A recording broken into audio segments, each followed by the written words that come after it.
In Chatelet, my dudes, and welcome to Polecat Cast number 109. Is it okay to punch a commie? Where our stealthy polecats ferret out the best feels, funnies, and what the fucks to discuss Slam Bam Badger style. Buckle up, buckaroos, try to secure your sides, and mind your spines.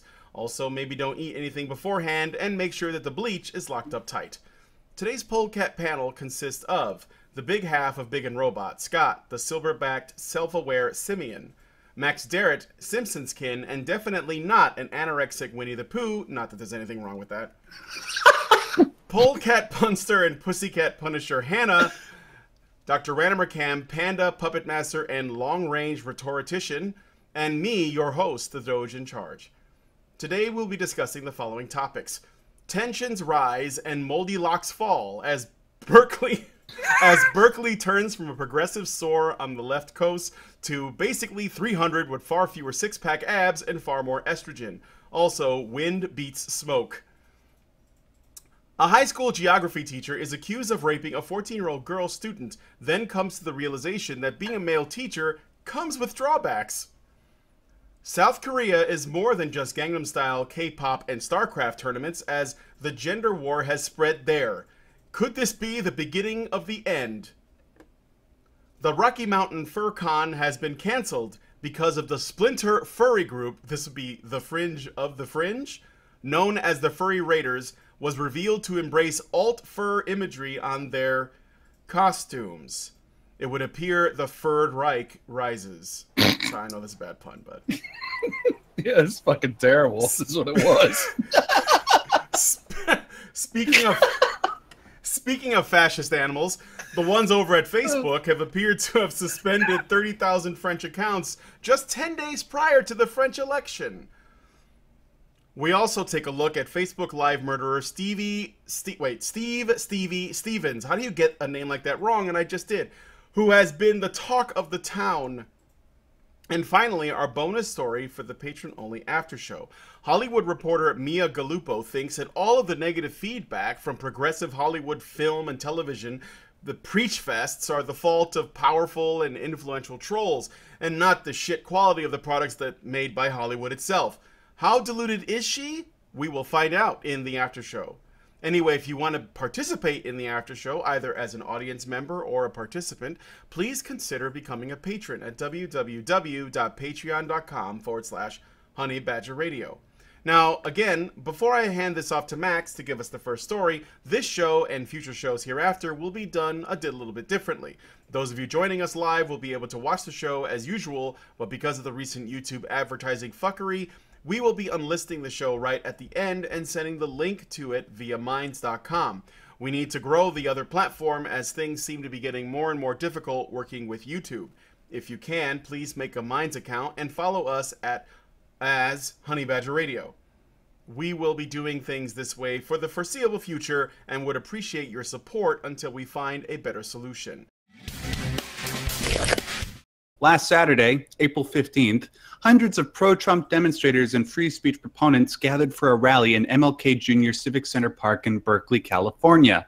The purpose of the rally was to provide a counter-response to two politically motivated violent confrontations that happened months prior. You're probably familiar with one of them when Milo Yiannopoulos tried to give a talk at Berkeley a couple months ago. While originally intended to be nonviolent and solely about the importance of freedom of speech, it soon became disrupted by Berkeley's anti-fascist chapter. Rocks, sticks, and fireworks were thrown at the pro-free speech demonstrators. At one point, a large trash bin was used as a battering ram, which then, obviously, consequently led to hashtag trash cans lives matter or whatever it was on Twitter. Well, they are all black. They are all black, indeed. Yeah, like their souls. 21 people were arrested and 11 people were injured, with 6 being taken to hospital for treatment, including one who was a stabbing victim. Though it should be noted that for a large portion of the rally, police were reportedly told to stand down and not intervene. Several clips can be found online of people speaking to police just outside the rally who arrogantly refused to speak about why they weren't doing their jobs. And finally, a famous clip that came out of this rally, I'm sure everybody that's listening to this show has seen it, showed an Antifa woman named Luis Rosalma being punched in the face by a man named Nathan D'Amigo. who is apparently a leader of a white identitarian nationalist movement named Identity Europa. And just to show how traditionalists they are, they changed the U in Europa to a V. The woman said she was punched out of nowhere while just, quote, standing there and not, quote, exchanging words with anyone. However, of course, there is sufficient video and photo evidence to suggest that she was hurling wine bottles at the pro-free speech demonstrators. The reason why she might have done this could be summarized by a Facebook posting she made prior to the demonstration. She said the following in a status update. Headed to Berkeley to disrupt the neo-Nazi/white supremacist jerk circle today. Nervous AF, which of course means as fuck to all you internet savvy folks. Exactly. Yeah. Nervous AF, but determined to bring back 100 Nazi scalps. Bravo to this brave Axl Rose impersonator and the wisdom she imparts with every bottle throw. Remember, kids, everybody who disagrees with me is a Nazi, especially Trump sympathizers. I will say this, just the act of caring about your race when your race is white and not a minority race, that's not supremacy. No. So I don't know, this group, the way this group was described, it sounds like they're actually supremacist. If I'm wrong about that, well, it doesn't really matter as to whether or not the guy was within his rights to defend himself. Like, it doesn't matter if you have the stupidest beliefs of any people on the planet. If somebody physically assaults you, you have the same right to defend yourself as if you are the smartest person in the world. And not, you know, and you have the capability, because I think the smartest person in the world doesn't, but you have that right, ethically and morally, as a human being, you have that right to defend yourself, even if you are a complete and utter fucking asshole. You still have the right to defend yourself against a physical assault. And it's not, you know, it's a matter of, it's not okay to assault people for being assholes. You can tell them they're assholes. You can argue with them. There are a million ways of dealing with an asshole that are not physical assault. And it's a waste of energy and kind of proving that you don't have a better argument when you start throwing wine bottles and shit like that. Although I gotta sympathize with the trash cans, because you know the dumpsters came in and took their jobs. Chaos and violence upended Cleveland this Easter weekend as 37-year-old Stevie W. Stevens not only murdered 74-year-old Robert Godwin Sr., but filmed and published the murder onto Facebook. While the family of Godwin Sr. grieves and the manhunt for Stevens expands, and update if you haven't heard already, he apparently killed himself at the end of a small chase. CNN senior media correspondent Brian Stelter shared some strange and confusing words on air while discussing the murder. Stelter stated, there is an element of this that makes it look like a video game, because if you think about video games, they're first-person shooters. People in the game, they have their controller, the gun is in front of them, and they're firing. This is how a lot of people experience weapons. They experience guns. That's video games. This train of thought might sound familiar to anyone that lived through the Jack Thompson era video game yesteryear, when games such as Manhunt 2 and Grand Theft Auto San Andreas were commonly vilified as murder simulators. Unfortunately for Stelter, and friends, studies have shown that the reasoning is just as wrong today as it was over a decade ago. Ultimately, it was many factors that led to Stevens to commit such heinous actions, but video games weren't on that list. MRA's feminists in the Korean gender war. Men's rights groups are expanding in South Korea as a defense to radical feminism. Al Jazeera has made a short documentary on the online war of the sexes that exploded after the recent Gangnam murder of a woman in a unisex bathroom by a schizophrenic man.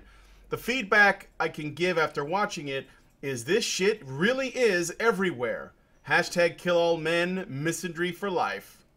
One of the radical feminists interviewed, Pong Hae-lin, who was a captain in the South Korean Marines, said, women have disadvantages that aren't obvious.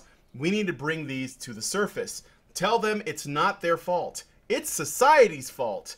This is why we need feminism. It doesn't even sound like Korea, does it? Pong is part of a Magalian, a feminist website that uses the symbol of a hand gesture for the measurement of a tiny penis. That's actually the symbol. It's like a little pinching hand. After posting responses that garnered a lot of attention, her salary was reduced and she later quit the Marines. The documentary covers the online harassment of both the feminists and men's rights activists, although you can guess that there's a little bit of bias going in one direction.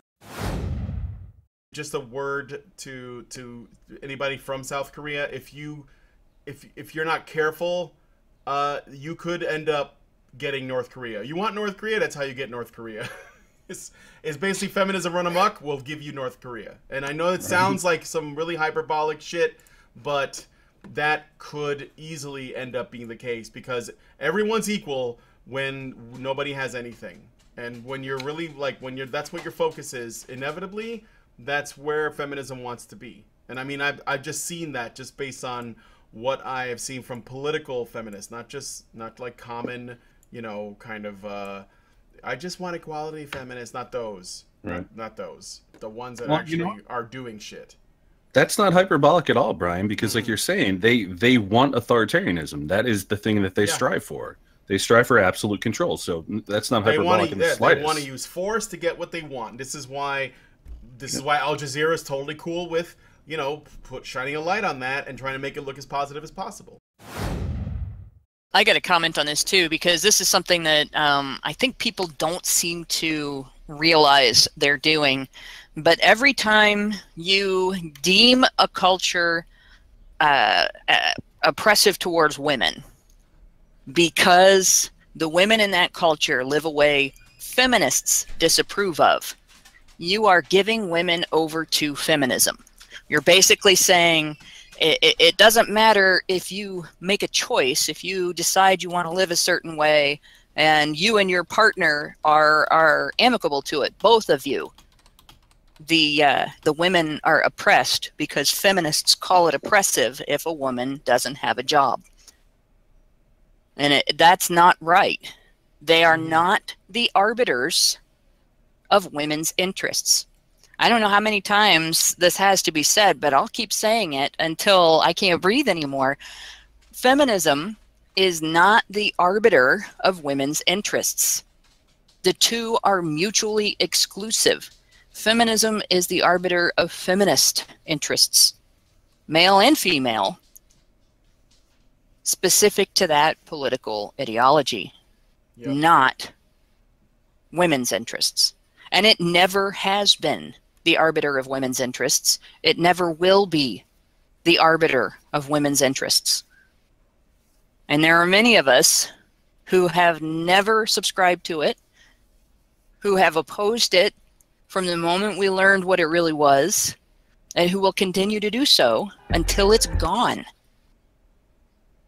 So when you call something oppressive because feminists wouldn't like it, you're basically putting up with their version, essentially, of human trafficking.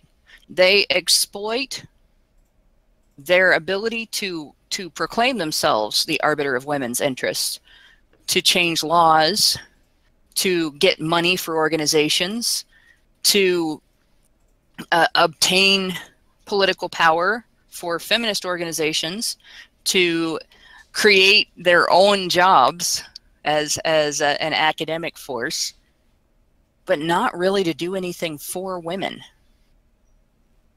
Yep. Just because people live differently from you, just that on itself does not make them oppressed, even if you wouldn't want to live the way they do. Japan today, moving just a little bit further east, Japan today reports that last Thursday, Facebook suspended 30,000 accounts in France in an effort to stop the spread of fake news, information, and spam. Oddly enough, this move comes 10 days before the first round of votes in the French presidential election, leading many to speculate that this action was done to discourage voting for frontrunner Marine Le Pen. And it's hard to blame Facebook, as European governments across the continent are beginning to threaten new laws and fines unless the company does something to remove propaganda or other illegal content. However, their belief in why these fake accounts exist draws some criticism. In several articles reporting on this story, the authors cite the belief expressed by U.S. intelligence agencies that the same people in the Russian government that supposedly interfered with the U.S. election last year are doing the same thing for European elections in order to A, promote right-wing nationalist parties, and B, undermine the European Union. Despite our sincerest efforts, we have not come across any reports that Facebook has cracked down on accounts supporting any of the non-right-wing, non-nationalist parties in France, although it is entirely possible. The Rocky Mountain Fur Con has run successfully for the past 10 years with a growing number of attendants each year. But this year's convention has been canceled over security concerns. The concerns stem from a controversial group of furries calling themselves the Furry Raiders. Controversial group of furries? Yes. Controversial? What year is this? Yeah, I know, Are they gonna make a movie? Raiders of the Lost Bark? Oh. You know what? That's probably already a thing. Yeah, probably. Moving on, though. The Raiders have been in the spotlight ever since last year when they were barred from wearing their signature red armbands at the convention dance night. While the group does sport fascist imagery in their costumes and art, they claim to strive for equality while also stating on their website that they do not have any political agenda or stance as a group. While the Raiders haven't been the perpetrators of any violence, convention chairman Zachary Brooks fear that they themselves may become the targets of violence from other members of the community. Brooks has stated, "People overreacted to the paw print armband. As it as it got more and more heated, people started talking about beating up people wearing the symbol. They said, we've got the right to protect ourselves, and we're going to bring weapons." With threats of violence mounting, convention organizers had little choice but to hire an additional security. But the extra cost ended up breaking their operating budget, and as a result, the convention had to be canceled. There's currently no word if the convention will return next year. Before all this Hitler shit was coming around and people were just enjoying their fandoms, you could find online, for example, you can find tons of pictures of anime Nazi girls wearing, Nazi uniforms, and people would often say the Nazis had the coolest uniforms, like that, as the SS. Oh yes, Hugo Boss right? fucking designed them. Yeah, they're cool. Come on, right? One of the greatest fashion designers in history designed their uniforms. They're pretty well dressed. It's true. So it doesn't make me a Nazi for saying that. No, the skulls were a bold move, if you ask me. Well, the skull, that was a bit far. Geography teacher dodges prison bullet. A false allegation has ruined a geography teacher's dream career. Cato Harris, a former head of department at an all-girls school in London, was accused of raping a 14-year-old girl in autumn of 2013 after he was found not guilty after a trial last year, and he warns that other men should steer clear of the profession. The Telegraph cites that he told the Mail on Sunday, "I would certainly advocate that no man qualify as a teacher. It's just not worth it. What is the lesson here? There is nothing to protect the male teacher." He also said that he will never work with children again and put himself in the same position of vulnerability. The grief-stricken teacher's thought of suicide after this arrest. He says that it was the arrival of a baby daughter that changed his mind, carrying on in proving his innocence. All right, baby. Check it out. This Friday on the Big and Robot Show, we are releasing an episode that we're calling. We've got this new thing we're doing. It's called Entertaining Guests, and our second guest for Entertaining Guest is none other than the man behind BioShock, Ken Levine. So that show will be going up on Friday afternoon, probably around 6-ish p.m. on the Eastern Standard Time. So if you do us a favor, go check that out. I think it's a pretty cool interview myself. I'm a little bit biased here, but I think it turned out pretty well. I hope folks will enjoy it. So definitely check it out, do all that kind of stuff, and let us know what you think in the comments. All right. Thanks, Scott. And I got something, too, that I wanted to also shill. There's a GoFundMe for a family of 4. I'm going to go ahead and read what it says here. A family friend lost everything in a fire last night. Below is her story, as told in Facebook. They are a family of 4 that make ends meet and have a daughter that needs ongoing medical treatment. Please, anything you can spare to help would be most appreciated. They are currently having to rehome their dogs If this can be avoided at all costs, please open your heart and your home. Tonight, our home was lost to a fire. Thank you, Shullsburg, Scales Mound, and Apple River Fire Departments. Thank you, Patricia Jacobs, for agreeing to take Homer and Perseus. Thank you, Mike and Amanda Wonders, for taking Annie and the baby chickens and broilers. Thank you, Katie and Mark Lisi, for taking Jim. This may have knocked us down, but we are strong and we will get through this together. So basically, there's people who lost their house in a fire. They have a GoFundMe. If you guys can help them, I'll put a link in the low bar for that, and I'll also put a link to the Big and Robot. Is it just a podcast, or is there a YouTube channel? Well, it's on Big and Robot on YouTube and on VidMe. Okay. Currently, we're working on getting our iTunes set up, but we're having a couple little issues with that. So cool. That will certainly be a thing in the near future. But right now, check us out on VidMe and on YouTube at Big and Robot. All right. Well, so yeah, I guess that's it. Just check those things out. Thanks for joining us on the show. Please leave a comment under any and all of the stories that we talked about today, especially the fur Nazis, because I just want to hear all the puns. I don't know. Maybe that one just left a mark on my brain that I don't think I can get out. I'm glad I locked up the bleach. So yeah, I want to thank my co-hosts Mike, Scott, Max, and Hannah, as well as the people who helped write the write-ups and do some of the research into the various stories, which is Mike, another Mike, not our Mike. I mean, another Mike that's our Mike, but a different, well, you know, it's a different guy. And Max and the Stapler, and we will, oh, and of course, I want to thank you guys for tuning in and checking it out. I see some new faces. I hope you enjoyed the show and you return to us. Now, this will go offline. It will be unlisted, and we will continue to share this through other areas such as Minds.com. So if you want to watch the full version, please go to Minds.com. And yeah, that's it for now. So if anything, we'll see you next time on the Polecat Cast. Have a good one.